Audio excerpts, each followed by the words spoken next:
nagkita. Nagkita tayo upang maibahagi ko sa iyo ang kagandahan ng relihiyong Islam. Ang Islam ay hinango sa salitang salam na ang ibig sabihin ay kapayapaan. Total submission and obedience to the will of God. Sinabi ng Allah sa kanyang maluwalhating banal na Quran sa original na lingwahe, Al-yawma akmaltu lakum dinakum wa atmamtu alaykum ni'mati wa raditu lakumul Islam madina. Opo, sa ating wika, nilubos ng Diyos ng Allah ang kanyang paglingap sa atin, ibinigay sa atin ang Islam na relihiyon na perpekto para sa atin. Ibig sabihin, kailangan ng tao ang relihiyon, sapagkat ang relihiyon ito po ang the way of life. Dito natin malalaman ang mga kautusan at mga pamamaraan ng mga propeta sa relihiyong Islam. Sinasabi ng iba na hindi maganda ang relihiyon, hindi tama ang relihiyon, hindi na kailangan ng relihiyon. Oo sa kanila, sapagkat dalawa ang relihiyon.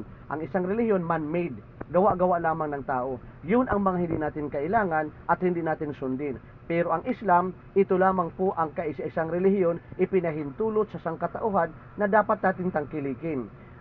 Sinabi ng Allah subhanahu wa ta'ala, Walladina amanu wa amilus salihat, ulaika ashabul jannati hum fiha khalidun. And those who believe in the oneness of Allah, Islamic monotheism, and do righteous good deeds, they are dwellers of paradise. They will dwell therein forever. Sino mang naniniwala sa kaisa ng Diyos, ng Allah, at gumagawa tayo ng kabutihan, tayo ay maninirahan sa paraiso at mananatili tayo roon magpakailanman. Sinabi ng Allah subhanahu wa ta'ala din, وَمَنْ يَبْتَغِ غَيْرَ الْإِسْلَامِ دِينًا فَلَنِ يُقْبَلَ مِنْهُ وَهُوَ فِي الْآخِرَةِ مِنَ الْكَافِرِينَ. Sino mang magnais ng ibang relihiyon maliban sa Islam ay hindi tatanggapin.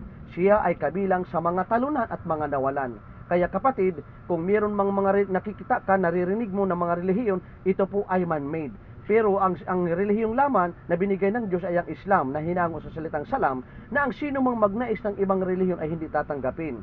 Oo nga naman kapatid, sapagat ang ibang relihiyon pinapasamba tayo sa kahoy, sa ribulto, sa larawan, at ang ibang relihiyon ay pinatatawag tayo sa kapwa-tao at sinasamba nila ang kapwa-tao. Pwede ba sambahin ang kapwa-tao? Hindi. Ang dapat nating sambahin, yung gumawa ng tao, ang Allah subhanahu wa ta'ala. Innallaha alimun kadir. Ang Allah ang sukdol sa kapangyarihan at tigib ng karunungan. Yung lamang ang ating dapat sambahin. Ano pa ang Allah? Sinabi ng Allah sa kanyang maluwalhating banal na Quran, Kul huwallahu ahad, Allahu samad, lam yalid walam yulad, walam yakul lahu kufuwan ahad. Sa ngalan ng Allah, ang pinakamahabagin, ang pinakamawain, ipahayag, siya ang Allah, ang ganap sandigan ng lahat. Ang Diyos, ang Allah, hindi nagkaanak, hindi ipinanganak. Ang Diyos ay hindi katulad o kawangi sa kanyang nalikha. Yan po ang tagapaglikha. Kaya bago tayo maghiwalay kapatid muli, ay nais kong alalayan ka kung ano ang gagawin natin para tayo ay maging kapanalig sa pananampalataya. Yung ginawa natin nung isang araw, gawin din uli natin nang ito ay mamemorize mo. Ganyan ang kanang kamay, sabihin mo. Ganyan ang kanang kamay. Sabihin mo, Ashhadu an la ilaha illallah wa ashhadu anna Muhammadan abduhu wa rasuluh. Ako'y sumasaksi at naniniwala na walang ibang Diyos na dapat sambahin maliban sa Allah. Ako'y sumasaksi at naniniwala na si Propeta Muhammad ay huling sugo ng Allah. Allahu Akbar. Sabihin mo, La ilaha illallah Muhammad Rasul Allah. Assalamualaikum. Masya Allah. Assalamualaikum warahmatullahi wabarakatuh.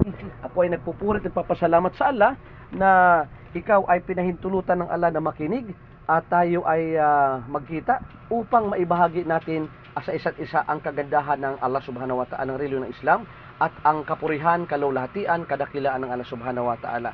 Payo ko sa aking sarili at sa iyo, mula ngayon hanggang sa huling himla ng ating buhay, ay sumunod tayo sa utos ng Allah subhanahu wa ta'ala sa pamamaraan ng propeta. Iwasan natin ang pagtatambal sa kanya. Huwag tayong sumamba sa mga kahoy rebulto ng mga nilikha ng mga santo-santa at kay Jesus, sapagkat silang lahat ay mga kapwa-tao natin na sila naman ay nangangailangan ng tulong at kalinga sa tagapaglikha.